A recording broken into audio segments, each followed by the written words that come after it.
Are you the quantum mechanics?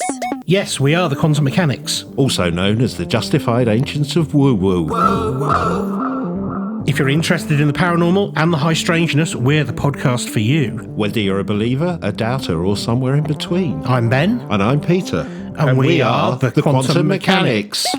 So, Peter, what are we looking at this week? Well, today, Ben, we're looking at UFOs, UAPs, and alien abductions.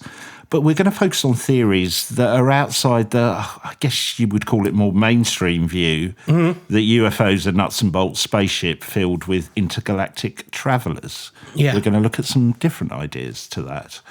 We're going to explore some concepts from some of the leading figures in ufology, the paranormal and psychology, including Jacques Vallée, J. Allen Hynek, John Keel and Carl Jung, to name just a few. Now, they all seem to suggest that UFOs are not from a galaxy far, far away. Right, okay. So, in my mind, so Timothy Good always called people, I suppose people like me, the nuts and bolts people. You find a UFO, like Bob Lazar, you find a UFO, you can pull it apart, and it's a spaceship. Yep. And then he said there were some other people on the other side, and I think he was sort of making out that perhaps never the twain shall meet, that some people think of them as energy beings or transdimensional people and things like that. So that's what we're going to delve into. Yep, various theories around that. Yep, okay, let's go. Well, when it comes to UFOs and alien encounters, like you said, Ben, the typical view, the nuts and bolts view, tends to be they're extraterrestrial beings that have travelled light years across the galaxy. And there's various reasons why they're coming that people put forward. They're observing us. I like the idea that they're making a documentary, I know, but, they've come to save us from ourselves, stop us blowing ourselves up with nuclear weapons or destroying the climate. Or they've come to take over the planet through various means, including hybridization. And certainly all the noise around disclosure often comes from a standpoint that these alien visitors travelling light years, or they're maybe camping in secret locations in our solar system. That's the nuts and bolts view, if we call it that. Was that what your understanding of it? That's right. And then there is some kind of... The reason that they're there is the reason that disclosure hasn't happened, either because what they're up to is too evil or it's too complicit with our governments, or they're giving our governments and corporations too much technology for us to sort of come out and admit it. Yeah. Well, the nuts and bolts view, there are some problems with it. Firstly, why would they travel all this way? Why do they care? I mean, is our planet so special that it's worth journeying light years to save it or take it over or to give us some of that technology? Now, especially it's as if you estimate that there are at least 300 sextillion Earth-like planets in the observable universe and somewhere between 20 billion to 100 billion in the Milky Way alone. Are we really that special? Well, I mean, I suppose people would say that we've been giving off signals for quite a while. And if you want to study a species that is just sort of pre-going intergalactic, but is technologically advanced, then we're the guys. That's true. We've also got to consider something that we've done a whole episode on, the Fermi paradox. Yes. Basically, if the universe is teeming with life, why don't they come visit? Now, I know people would argue that they do, but the rationale that have been put forward of why they don't come, the Fermi paradox, is we could be alone in the universe. Seems unlikely, but it's a possibility. This one, the second one, we did cover this in the main ep. If you want more detail, I'll try and put a link to that one as well. But the second reason is that there's a theory that intelligent life dies out or destroys itself before they invent interstellar travel. Or just given the size of the universe, the chances of finding us or having the time to find us are minuscule. Or they're not coming because I guess they're really not that interested in visiting. That's another reason why they're not coming. Well, I think those two ideas of either intelligence is an accidental byproduct of evolution and it always kills its host, which is kind of similar to what people are saying about AI, which, we've spoken about in various episodes as being the great filter. Yeah. So as soon as you become intelligent enough to create machines, you create artificial intelligence, and that kills you. Yeah. So I suppose the other thing that we could say is that some people have postulated that the things that come here, like the greys and whatever, they are just artificial intelligent, semi, proto life forms, which are here on a discovery mission, and they're all over the universe. But it would make more sense. That's why I sort of favour the hybridization kind of idea, because it feels like there is something that we have that they want, and I don't think it is gold or seawater or anything like that. I do think there is something nefarious. I think there is something peculiar about humans that they want. That's my own personal view. All those rare Pokemon cards that everyone's after. Yes. Or the McDonald's cards as well. Yeah. They like the McDonald's monopoly. But what are these other ideas? Because I find it really hard to get my mind out of this after. I don't know whether you believe in Bobblers. I don't think that's the right word, but I find him credible, and I find it makes sense in my mind that the military have a stash of UFOs, and Bob Lazar was helping pull them apart. That makes a lot of sense in my head. Other things, other ideas, I find so far removed from what what makes sense in my head that I find it really hard to get my senses around it. Well, we'll come on to those. Let's stick with other things that we've discussed on the podcast many times, other anomalies that, affect this debate of whether it's nuts and bolts or something else. First one, how comes their spaceship changed so radically over a relatively short space of time? So we talk about this a lot. We've had the airship-looking craft of the 1800s, the saucers of the 50s and 60s, the dark triangles of the 80s and the 90s, and in more recent times, the tic-tac UFOs and drones, right? Yeah. Why? Yeah, and don't forget the ghost rockets of post-Second World War. Again, really strange. Other anomalies we debate on the podcast is why so secretive? Why not land on the White House lawn, as we often say, and just come up and say, hi, we're here? Yeah. And perhaps the most perplexing, why travel millions of light years to mutilate a cow? Yeah. Doesn't make any sense, right? But we will come on to, this does sit into some of the other theories, these questions. Well, perhaps, Ben, the UFO phenomena has nothing to do with extraterrestrial beings travelling light years to visit our planets. Perhaps we are experiencing something completely different. Certainly, it's something that many leading scientists, psychologists, paranormal investigators and ufologists have considered and explored. So let's get into some of those explanations for the unexplained aerial phenomena in our skies, shall we? UAPs. Let's start with the theory known as IDH, interdimensional hypothesis. Okay. Simply put, it is the belief that entities exist in parallel realities or dimensions, and occasionally they enter our own. In this idea, they are, I guess, in some way alien to us, but they're not travelling across the universe to get here. I guess they're just materialising into our reality from another dimension or parallel universe. Yep. One of the biggest proponents of this theory was leading scientist and ufologist Jacques Vallée. Now, I'll give you a bit of background on him. I think most of our audience will know him, but just in case you don't, Jacques Vallée is a French-born scientist, venture capitalist, and prominent researcher of unidentified aerial phenomena. He was born in 1939 in Pontoise, France, I think you say Pontoise, France, and Vallée trained as an astronomer and earned a degree in astrophysics and computer science.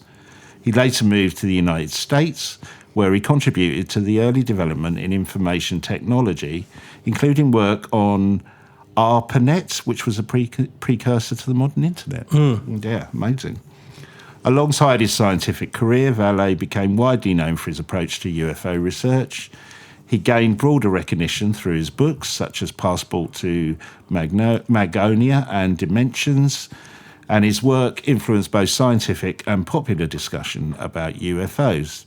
And he served as the inspiration for the character played by Francois Truffaut in Close Encounters of the Third Kind. Yeah, he's the He's the character, obviously the French character, that interviews them when they've been stopped on the way to the Devil's Tower. Yeah. Yeah, and comes up with the whole sign language. Yes. Now, Vallée argued that UFOs are not interstellar SUVs. They're not spaceships from another planet, but rather representations of an intelligence that exists in another dimension, which has appeared throughout history in different forms. Demons, fairies, angels, take your pick. Their potential purpose to control human perception. He points out that UFO behaviour throughout history has been too consistent in its strangeness and mockery of physics to be a simple physical survey by biological beings, which I think is an interesting point. Now, he suggests they are trickster phenomena or a holographic manifestation. I mean, we've said about the trickster thing a number of times. That makes sense. I didn't realise his view was that they were trickster. And it's kind of like, so he's saying they're purposefully messing with us. This is a show. Yes. That explains the airships and stuff, right? Exactly. Yeah. Well, the main argument in favour of interdimensional hypothesis is UFO behaviour doesn't match the physics of nuts and bolts spacecraft, certainly as we understand it. You know, they appear to disappear and appear suddenly, change shape or size, and move in ways that defy physics. We saw that with the Tic Tac UFO. Yeah. Secondly, UFO sightings and encounters with extraterrestrial beings seem to tally with other folklore, such as fairies, angels and demons, and, the trickster spirits. It's something we've mentioned a lot on the podcast before. Now, adding credence to these themes and the idea of a trickster is that the phenomenon often behaves in an absurd or deceptive way. I'm thinking of your Michelin Man, or the I know it wasn't necessarily an alien, but that one you did with the entity in a kind of wig, badly shaped wig. Yeah, the Tooth Fairy. Yeah, and of course that goes into a lot of the Keelian type of stories, like Ingrid Cold and those kind of like how the phenomena ties into, for example, poltergeist phenomena. Yeah. And then of course, the idea that these men in black turn up, but we spoke about those stories, the men in black turn up and they do something ridiculous like ask for some jelly. Yeah. And then they don't know what jelly is and try and drink it. And that is just literally winding you up. Yeah. Other parts of the trickster elements are contradictory messages. I mean, there seems to be no middle ground here. They're either coming to save us from blowing ourselves up or destroying the planet, or they're coming to colonize us in a very secretive way and probe us and do all that kind of stuff. Really contradictory messages, right?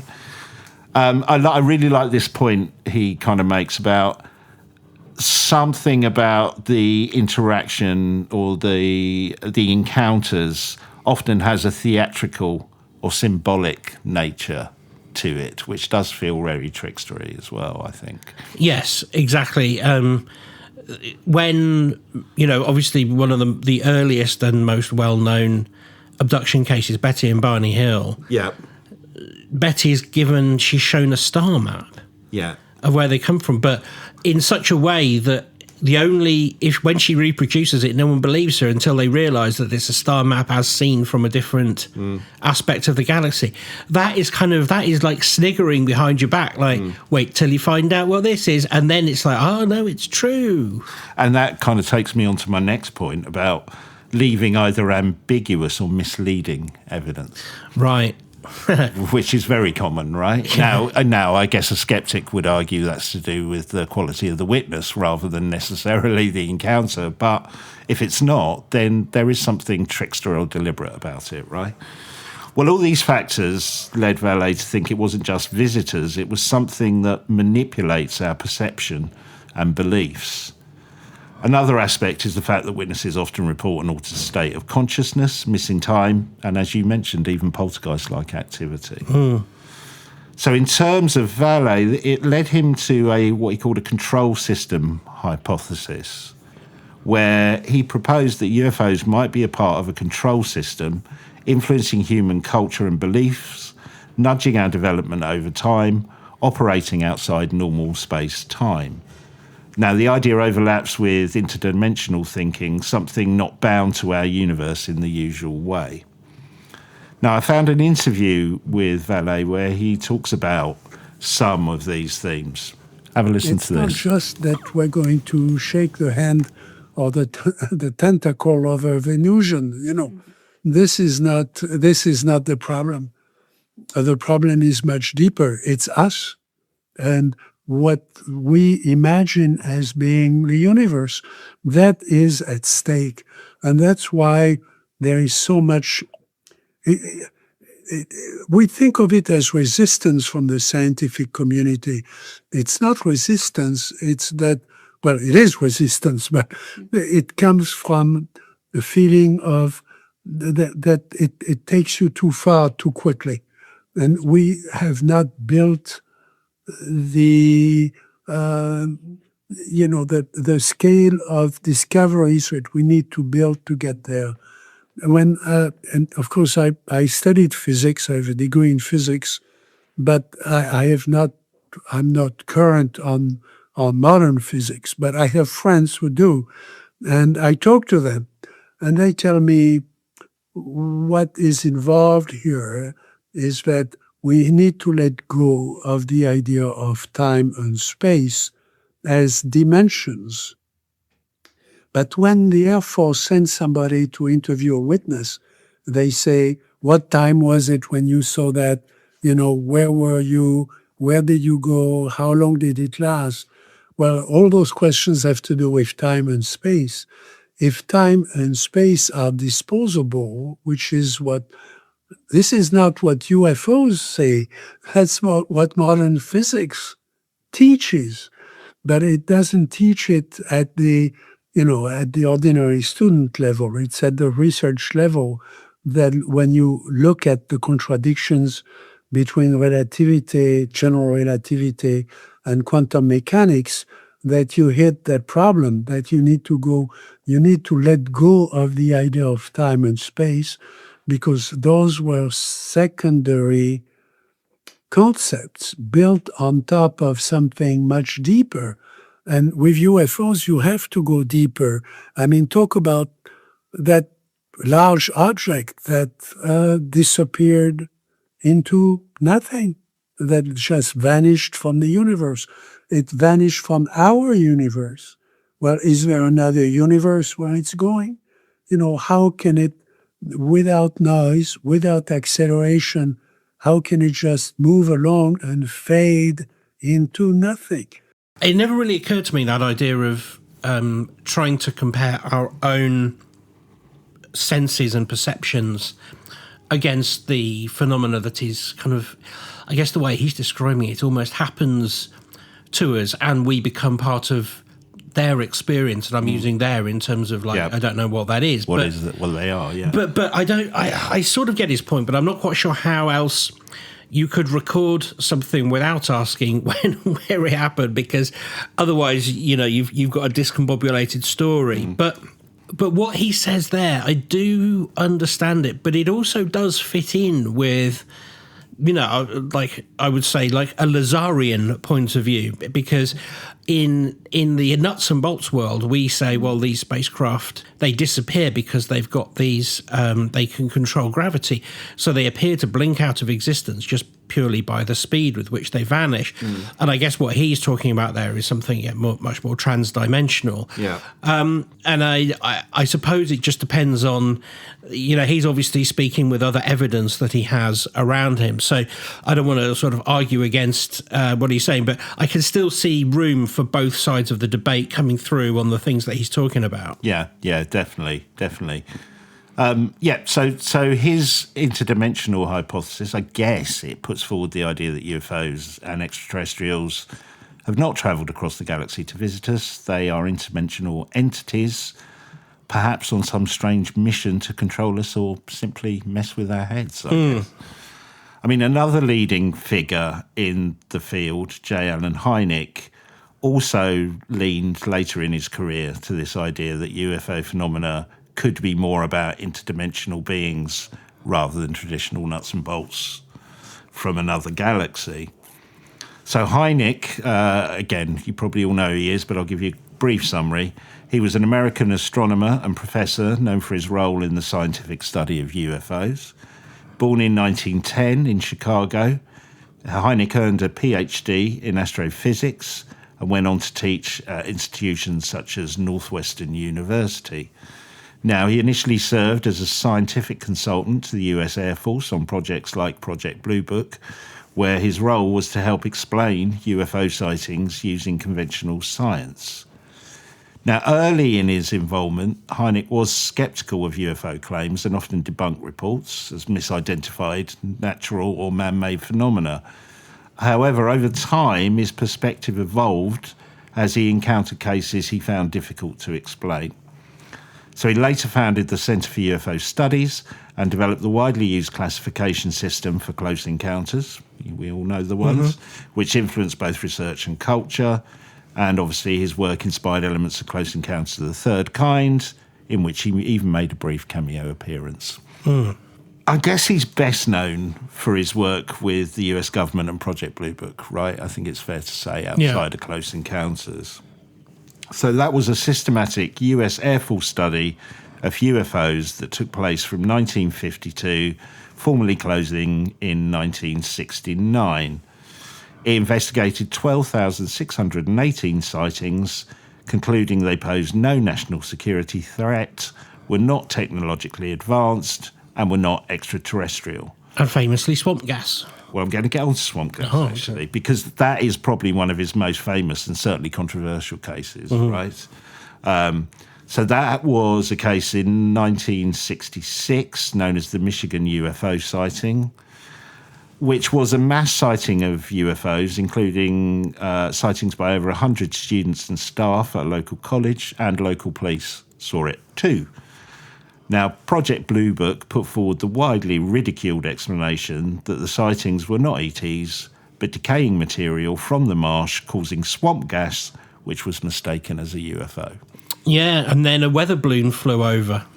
Yeah, and a flying pig. Yeah.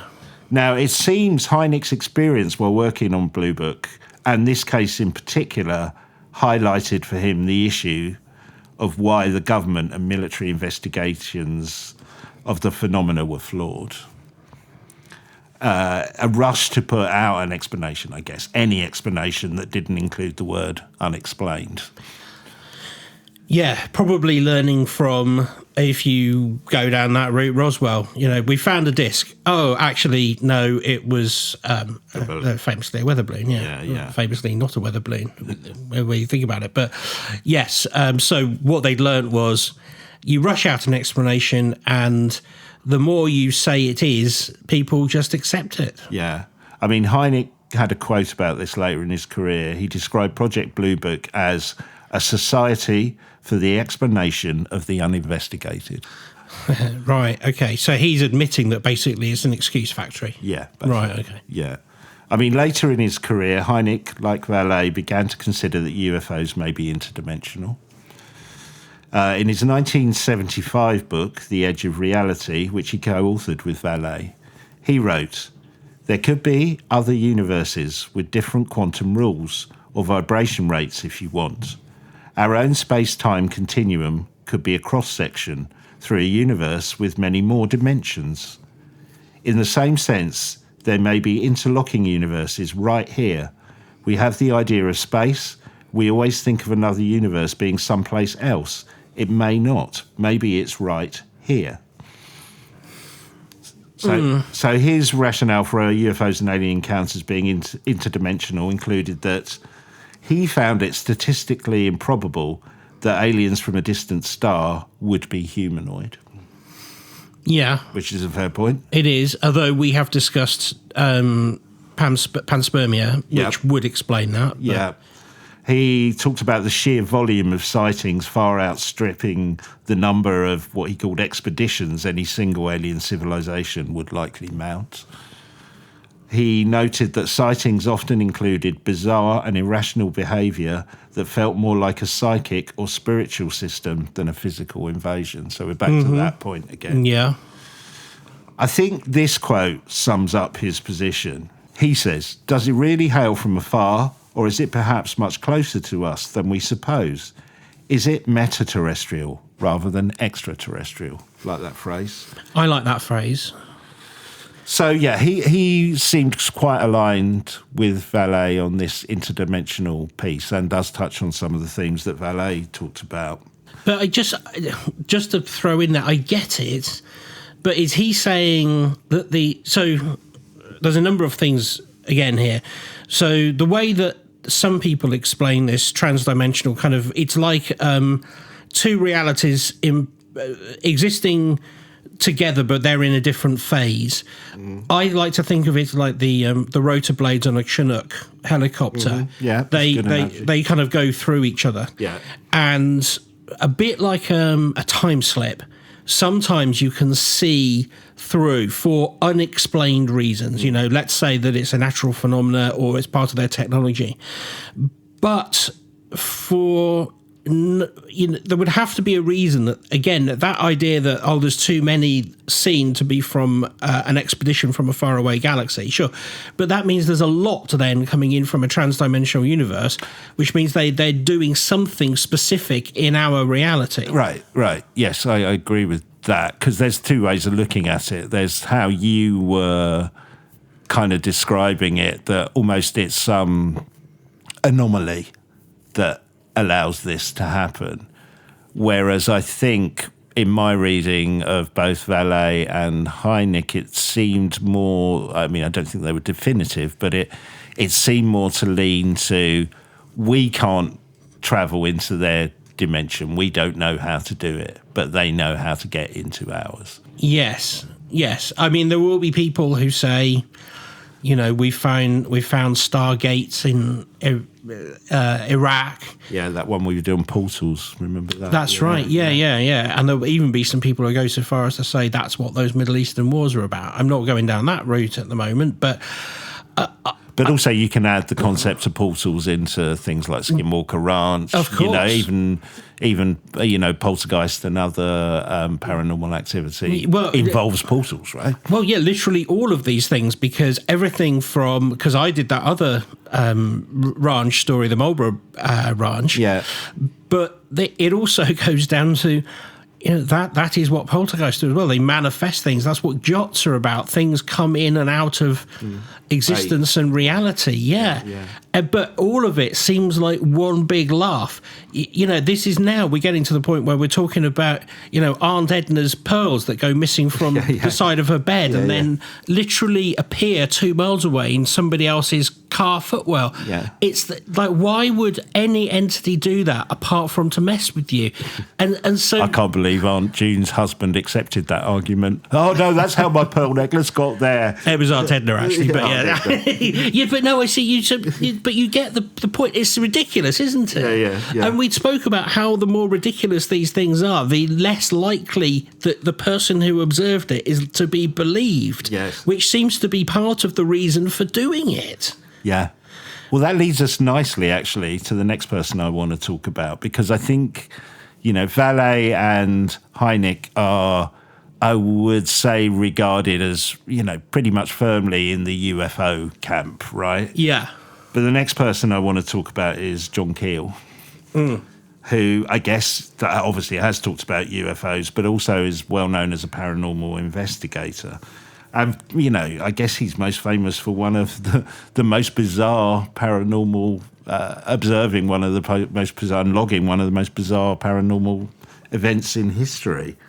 So I'm sure most of you know again, but let's have a little summary. John Keel was an American journalist, author, and influential investigator of paranormal phenomena, known for his work on UFOs, cryptids, and unexplained events. Born in 1930 in New York, he started as a writer and world traveller, contributing articles to various newspapers and magazines. His early experiences abroad, particularly in Asia and the Middle East, exposed him to a wide range of supernatural beliefs and folklore, which later shaped his approach to investigating mysterious phenomena. I guess, unlike strictly scientific researchers, I would say Keel blended journalism, his personal views, and cultural analysis in his work. That's probably a better way of describing it. He wasn't a pure scientist, I don't think, in that sense. No, because he was an anthropologist as well, really, in the way that he collected stories. Because, I mean, what we're talking about here is what the most famous, the Mothman, right? That's what we're talking about. Yeah. So, just the Mothman, which is an incredible story. You know, we probably take a whole series to go into the ins and outs of it. But he chronicled these strange sightings and events in West Virginia during the 1960s, including reports of a winged creature, other paranormal occurrences, and some kind of UFO-like activity as well, right? Mm. Now, Keel had an idea, I guess, that shares similarities with Vallée and Hynek's theory, but I've read it as almost a slightly nuanced difference. He put forward this idea of the concept of the ultra-terrestrial. Simply put, they are not necessarily interdimensional beings. They might be, but not necessarily. More that they share the Earth with us, but they generally exist outside our sensory range, which I really like this idea. And it's not his only idea, but it's the one he put forward. So I guess they're here all the time, but we generally can't see, hear, smell, or feel them. So he did explore this idea in his books like The Mothman Prophecy. So instead of aliens coming from distant galaxies, Keel suggested that these entities are ultra-terrestrial, being that they exist alongside us, but just perhaps in a different dimension, or perhaps we just can't sense them. It's interesting. I'm not pro or anti Joe Rogan at all, but Joe Rogan explains this in a really fun way. Have you heard? No. He so to explain ultra terrestrials, he talks about the what do you call it, basically, he says a man with no sense of smell sits in a room full of farts, he has no idea why everybody else finds it repulsive to go into that room, and he is blissfully unaware that he's sitting in a box full of farts. That's good. And it's a really good way of putting it, because it just highlights the fact that it's obvious to everybody else apart from the person who misses those senses. Yeah. And because we don't know in which, how we could possibly perceive these ultra-terrestrials, we're missing a sense, and it's not that we know they're there and we're blind to them. We literally don't know they're there. They're not. We're not aware. So yes, they could be capable of manipulating perception, time, and reality as well. They could be responsible for a wide range of strange phenomena throughout history. Now, Keel argued that UFO sightings are only one part of a much bigger pattern, and that ultra-terrestrials might also explain paranormal encounters, ghosts and poltergeists, cryptids like the Mothman, religious visions and angelic encounters, psychic phenomena, all of it connected. It's a unifying theory. But he also believed there was an element of the trickster to these entities as well. He said they deceive, confuse and mislead witnesses. They appear in different forms depending on cultural expectations, aliens, demons, fairies. Perhaps they feed on attention or emotional reactions. So this idea of a kind of energy vampire, I guess, in that sense, is also put forward. So, he also said that he thought the craft were not physical craft, but more projections or manifestations. Again, this would help explain the changing shape of the craft over time, right? Also, the idea of screen memories, perhaps these entities in combination with our own minds showing a projection or manifestation of what we want to see or what we would find acceptable, less distressing. But why? But why? That is the ultimate question, isn't it? I mean, Keel did expand this theory of the ultra-terrestrials in his book, The Eighth Tower. I guess the book is about really proposing an overarching idea that explains all paranormal phenomena under one unified theory. In the book, Keel suggests that humans perceive reality through limited channels like radio frequencies. The Eighth Tower represents levels of reality beyond our normal perception. Paranormal experiences happen when something from these other frequencies breaks through. Now, one of the book's main concepts is what they call the superspectrum. It's a vast range of energy or intelligence beyond what humans can detect. Our senses only pick up a tiny slice of it. UFOs, apparitions, and strange entities may exist within this unseen spectrum. So the idea is that these forces have been influencing human perception and belief systems for centuries, and that they may be some kind of control system. So this is a bit of a kind of explanation of why they might be interacting with us. They're a non-human intelligence that may be subtly guiding or manipulating humanity, shaping our beliefs, religion and myths over time. He said the purpose is unknown, possibly experimentational, possibly regulatory. Yeah, I struggle to know what is regulatory about, again, pretending to be... Well, what I think he means by that, and this concept explores, is that they are trying to guide or balance us, preventing us from destroying ourselves and the environment that they coexist in with us, right? Well, that has been put forward as why they always come forward with that nukes are bad, stop building them. Yes. Idea, yeah. Now, that's what I took from it, although I get the impression Keel believed that their intentions might be more manipulative than that. Back to the trickster again. For why, I don't know. They're a race of practical comedians. And but like this is why I'm not dismissing it. These people have studied it way more than I have. I'm a commentator on it, but I still don't understand why this makes more sense than people from another civilization. You see, the other civilization thing makes a lot more sense, but it leaves this question mark in the middle of why these particularly weird and like potentially comedic situations are put upon us, and this tries to answer that, but in fact, right, it still leaves. You have to put forward a number of assumed postulates to get to there. You have to kind of say. It's a bit like when he says, right, okay, so they're trying to manipulate us. So we have to make an assumption that, okay, so what we do in our dimension affects them. So they're trying to manipulate us. And the way they do that, you know, it's so strange that it comes across this way to us.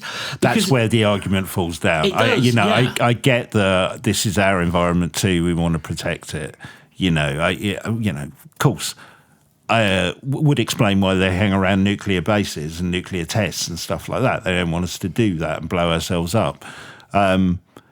But it doesn't explain the trickster element. You're back to the energy vampire thing, but it does feel like trying to post-rationalise in. Well, but I think that argument stands for the nuts and bolts, doesn't it, as well? Why? Why so weird? It does, but the nuts and bolts means that you have to divorce the craft and its beings coming from another planet from all the other phenomena. You know, you have to divorce that from, poltergeist, for example. Yeah. Whereas that is also disproved by people's lived experiences that they aren't divorced. So I'm also stuck with that as an explanation as well. But then it also means that in these examples, do we have to assume that the entire disclosure movement as we know it, including Bob Lazar, are all just lying to us? Because in this situation, Bob Lazar couldn't have been backwards engineering a craft because it wouldn't be there. Yes, and maybe that's where, again, I'm making a huge leap here. Maybe this is where Vallée and Hynek part ways with Keel. Because in the interdimensional argument, they could be travelling in a craft that could get left behind, right? Right, okay. In Keel's version, if it is more of a projection, then there wouldn't be anything left behind, I guess. Yeah. And I can understand why Keel came to that conclusion, because I think he was frustrated by the lack of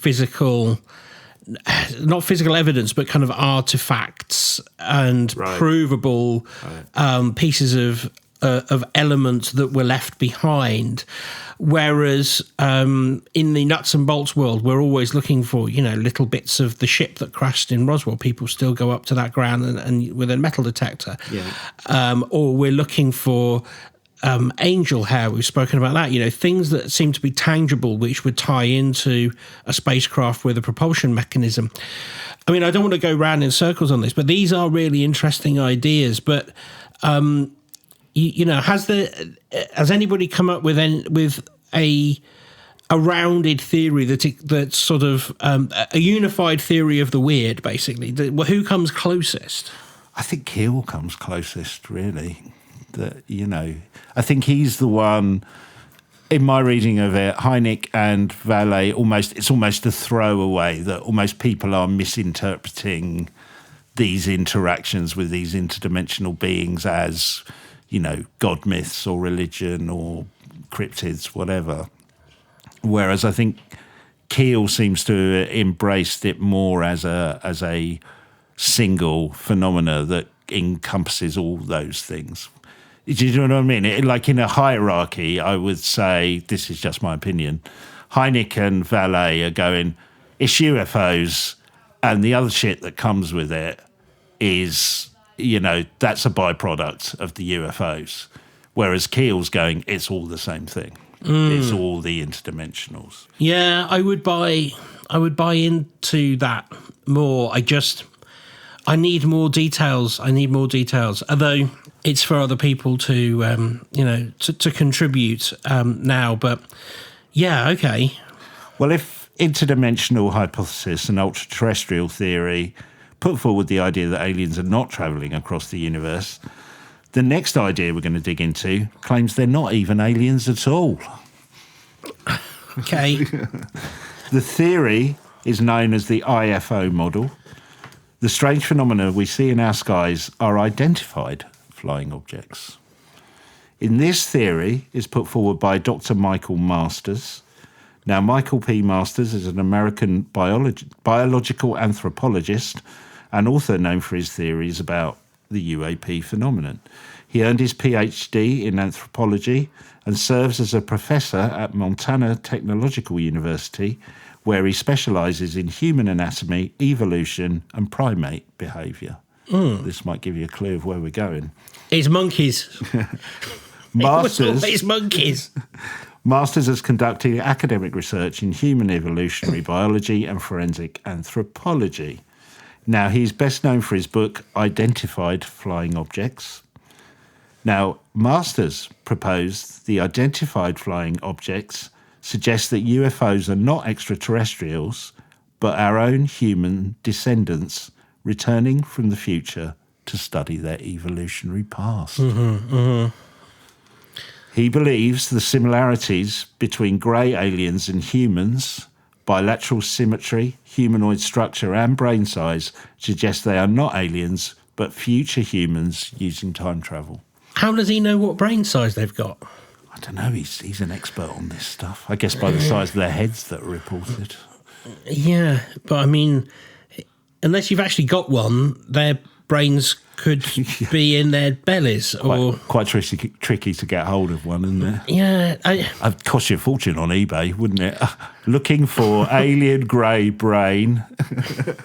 Willing to pay big dollar. So I think this does make a lot of sense. And there's two things this makes me think of. The first thing is when we talk about Nick Bostrom's theory of simulated universe. Yeah.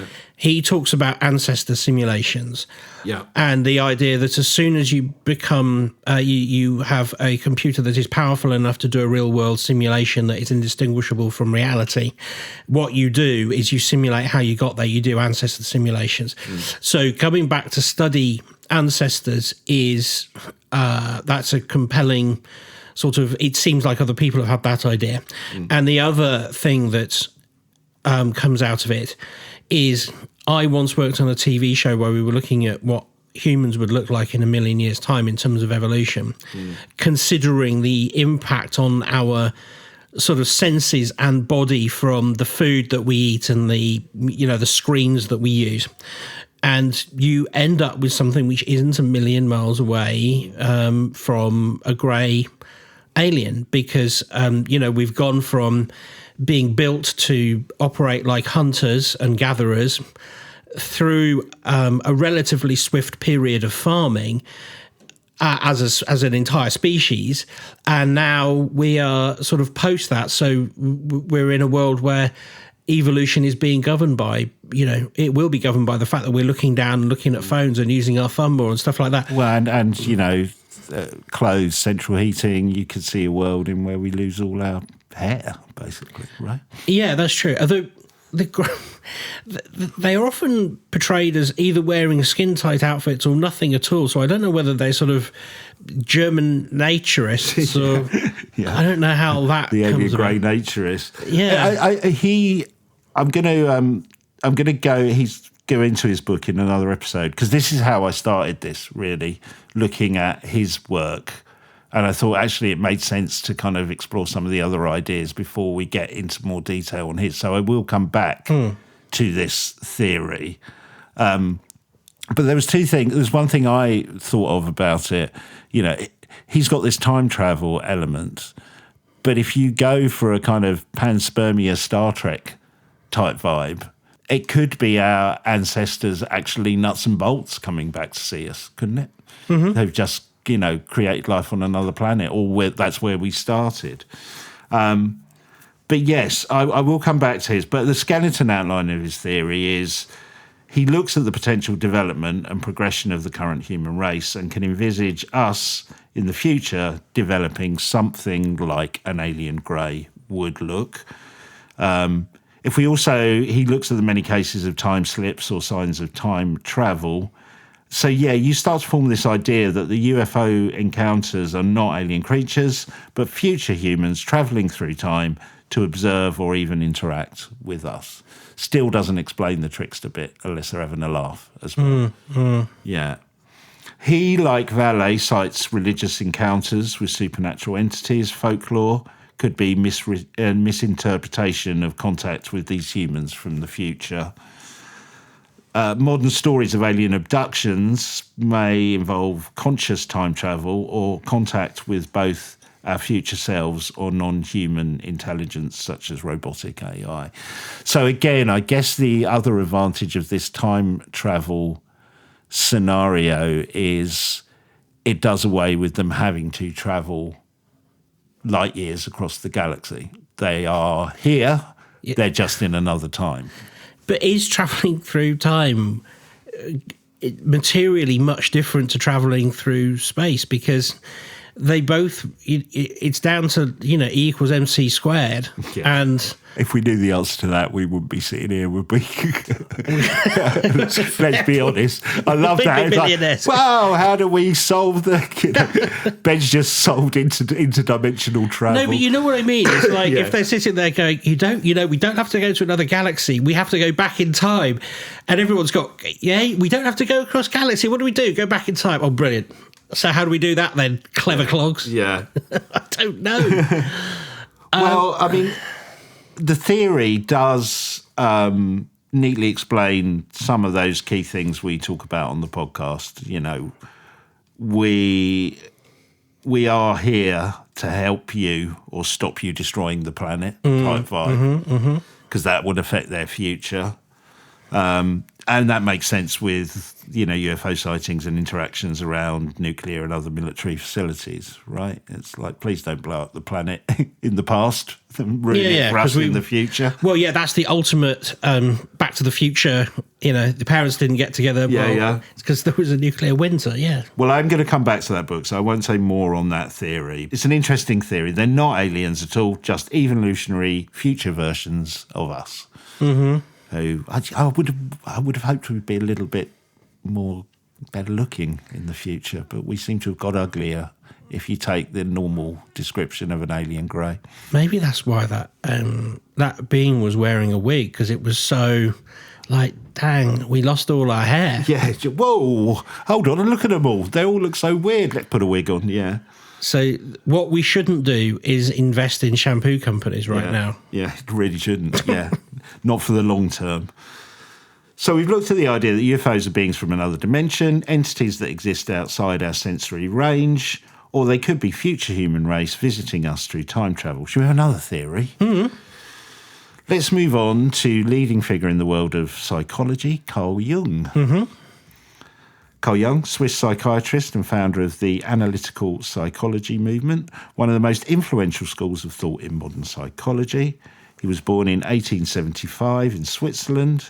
He studied medicine at the University of Basel before specialising in psychiatry.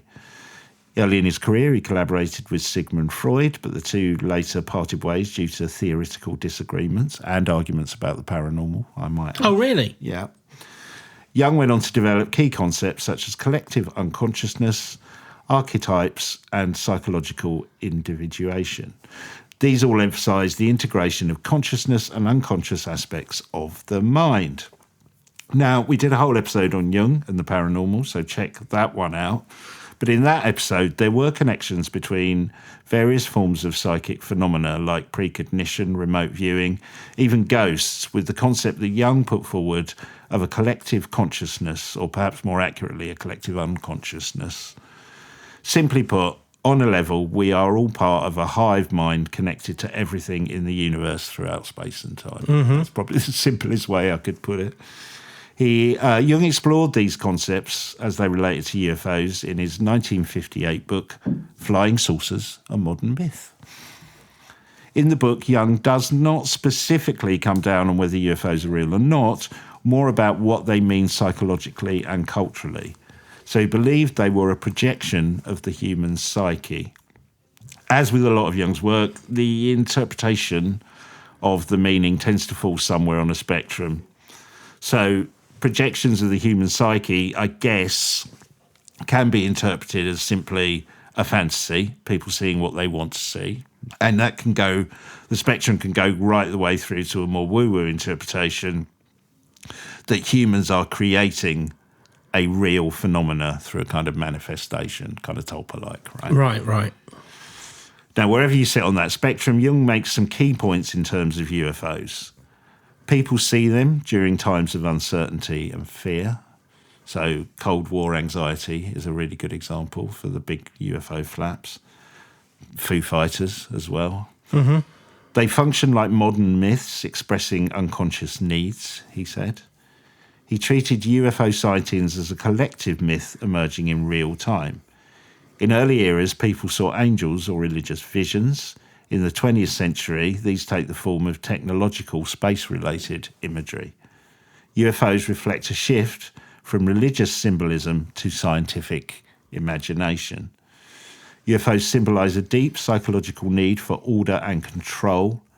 During periods of global tension, people unconsciously seek reassurance.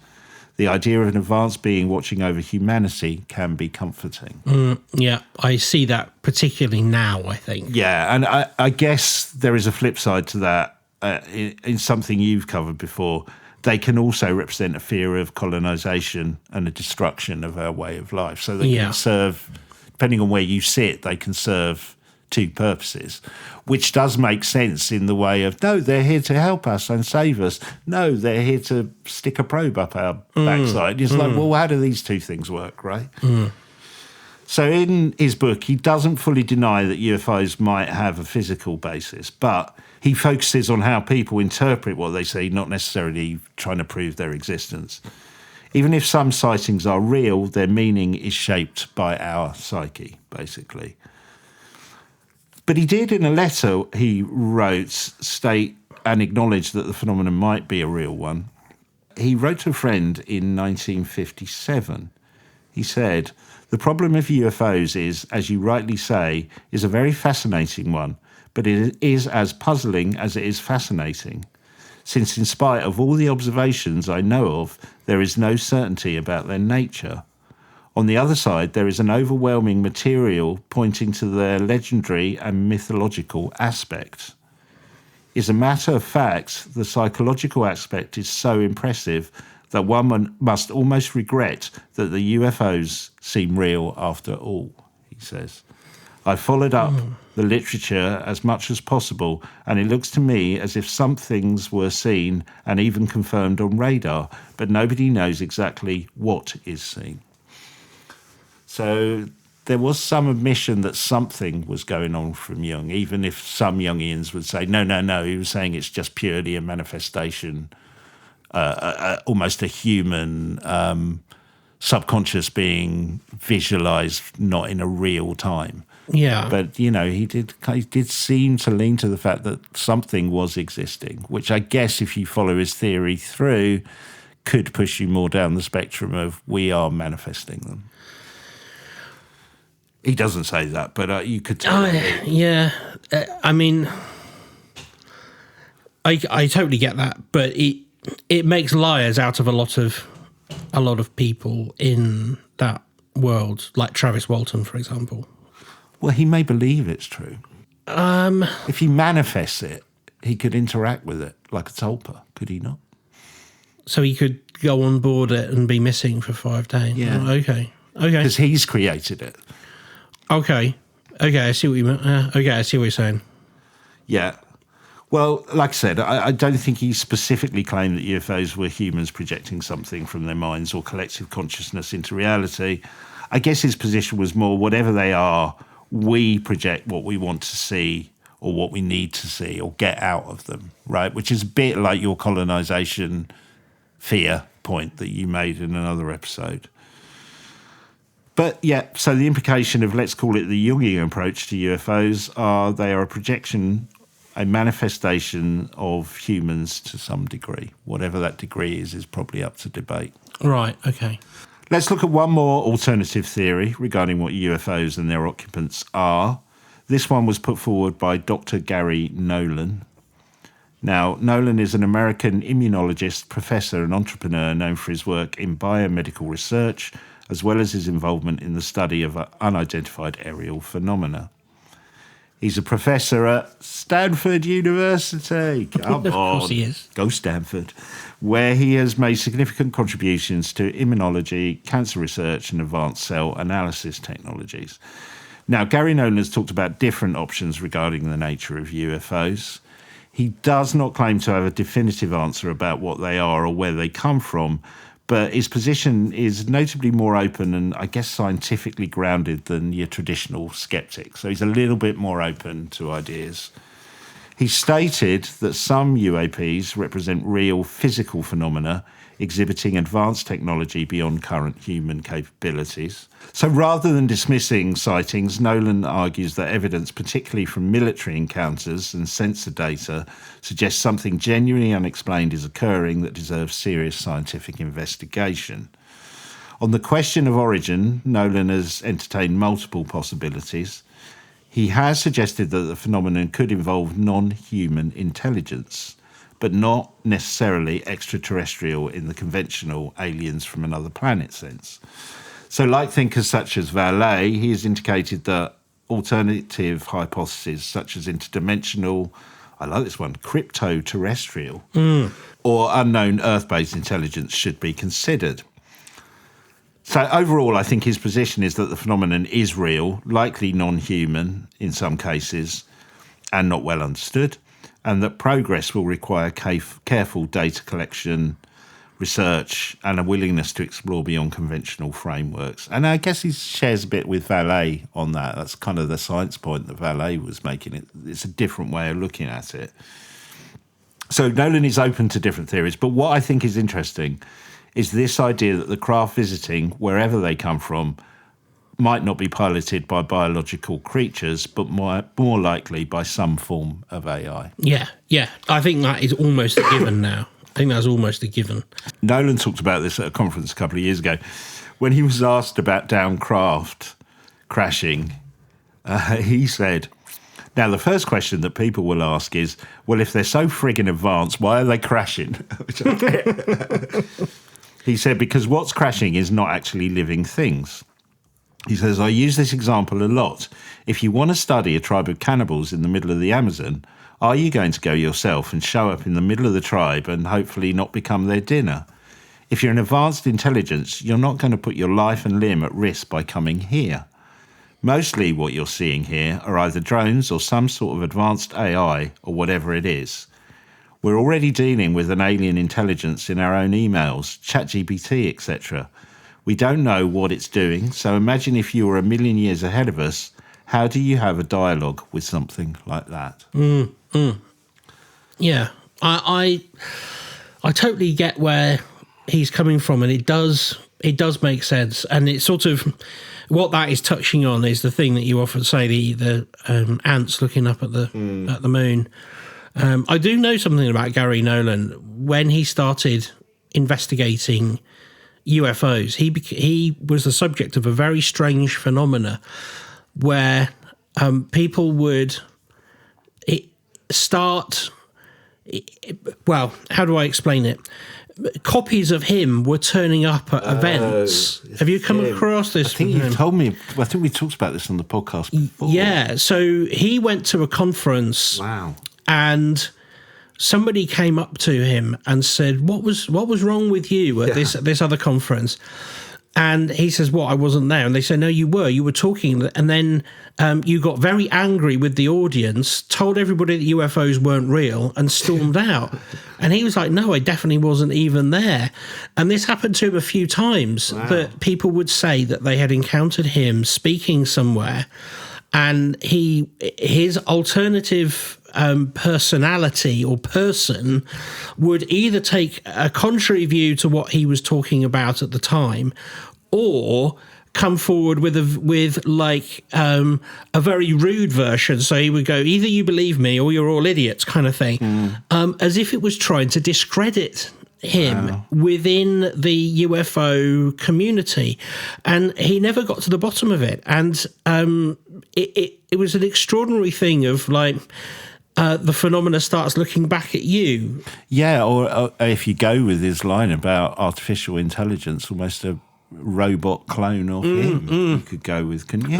Yes, I'd never even thought about that, but yes, that's possible. Wow. Well, I'm going to go talk a little bit more about Dr. Nolan in more detail and Ben and Peter's Extra Scoop, because there's some really other interesting elements to that interview that I was reading, which didn't kind of fit what we're doing here. But so I'm going to talk about that. He talks about disclosure, the Nimitz Tic Tac, and some other interesting stuff. So if you want to hear that, come and join us at Ben and Peter's Extra Scoop at TQM. Patreon.com. That's the one. /TQM pod. Or click the link in the show notes. So let's recap and just have some quick final thoughts. So, yeah, we've looked at alternative theories as to what the UFO phenomenon might be. They might not be interstellar travellers, but interdimensional entities or something outside our sensory range, or they're a manifestation of projections of our hopes and fears, or they're our future descendants coming back in time. And that the craft that we do see might be flown by non-biological beings or AI. So a couple of themes which I think are interesting that tend to run across most of these theories as I was researching it, is that they have been here or visiting us for a very long time, historically seen as angels, demons, cryptics, fairy folk. That seems to be shared amongst all these alternate things, which kind of makes sense. The one that surprised me the most was this belief that they are trickster entities. You know, they're messing with us, partaking in a deliberate ridiculousness, high strangeness, I guess. I really stuck with me. I can't remember whether it was Keel or Vallée, this idea that there's some kind of performance element to it. I mean, for why the trickster thing? Why the performance? Why the messing with us? This idea of performance just keeps coming up. Like when we spoke about the Tooth Fairy and this, like a performative dance and staging, and again, like we didn't bring it up at the time, but we've spoken about him now, so we might as well bring back like Keel. It seemed to be like there was a theatre show being put on just for him. When we just spoke there about Dr. Nolan being impersonated, when Keel went to see witnesses, they claimed that they'd had a phone call from him just before he arrived, either saying that he couldn't make it or coming up with some outlandish idea that he wanted to put to them. It really is like it's just like Steve Penk on the radio in the 80s, you know, a target reference, but somebody making prank phone calls. It's utterly ridiculous. Yeah, but all of them seem to buy into that for the high strangeness of it. I mean, I guess you can argue it's just our human way of making sense of the weirdness, right? Oh, yeah, they're a trickster spirit. You know what I mean? At least it gives you some level of being able to, for why we don't know. But it's just a label, isn't it? It doesn't actually inform you about what's going on. Yeah, exactly. So, yeah, I don't know. I think I was left at the end of this going, I like these theories, I like this idea, but I wondered whether I like it because it does explain a lot of the unexplained. You know, the craft changing, the historical context, you know, all of these do give explanations for some of those things which make us go, why? But it's still a lot of unanswered questions. I don't think we've convinced you to move away from your nuts and bolts, have we, Ben? I spent a lot of time for various reasons, with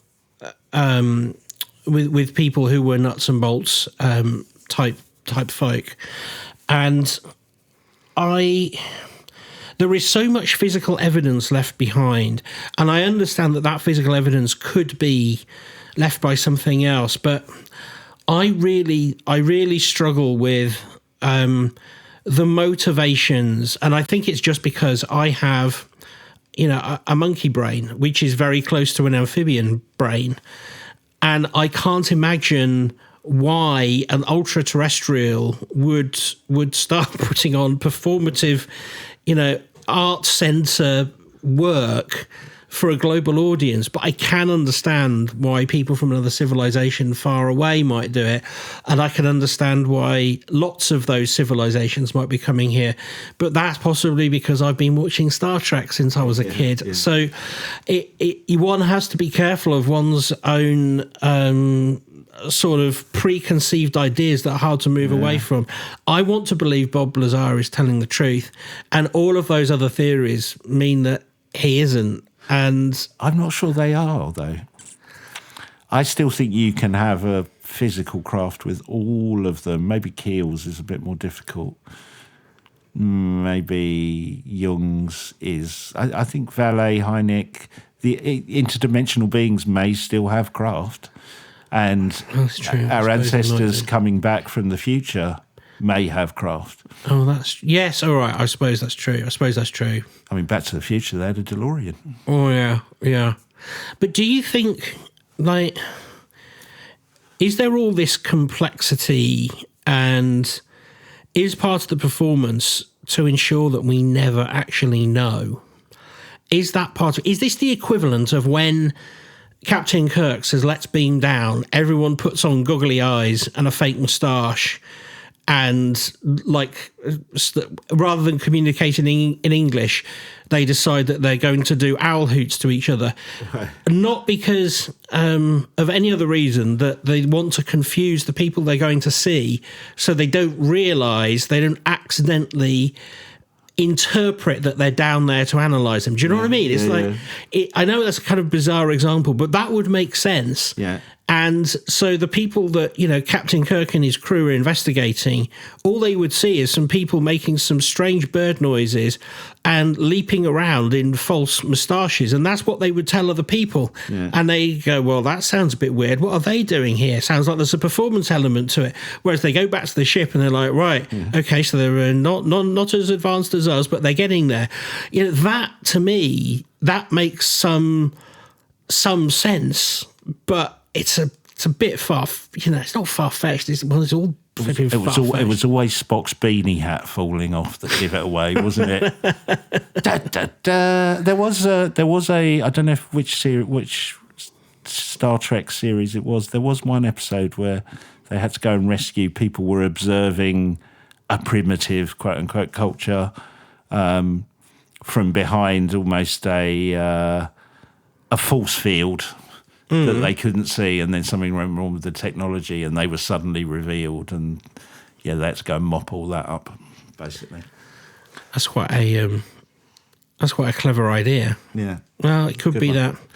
Well, yeah. Actually, sorry, just to finish that off, I've just realised that I know it's not exactly the same, but I had a friend who went to go and see gorillas in their natural environment, the lowland gorillas. And to do that, you have to put on those special glasses to stop them. Do you know the ones I mean? So you put on glasses where the eyes are always looking away so that you don't accidentally challenge them. Right. But the gorillas, they might be going... They got funny eyes. What are these guys doing wearing these things? We're not, they obviously, yes, they probably don't think that. And there's a good reason for doing it. It's to stop, stop you being attacked. But it's kind of similar. It's kind of similar in a way. It's that one that's standing to the left that you didn't see that's going to get you. It's like the beanie hat falling off a Spock. All right, well, look, come and join more of the debate at Ben and Peter's Extras group over at Patreons. And, we will see you next week. Patreon.com/TQM pods. Please join us. Please join us. See you next week. Bye.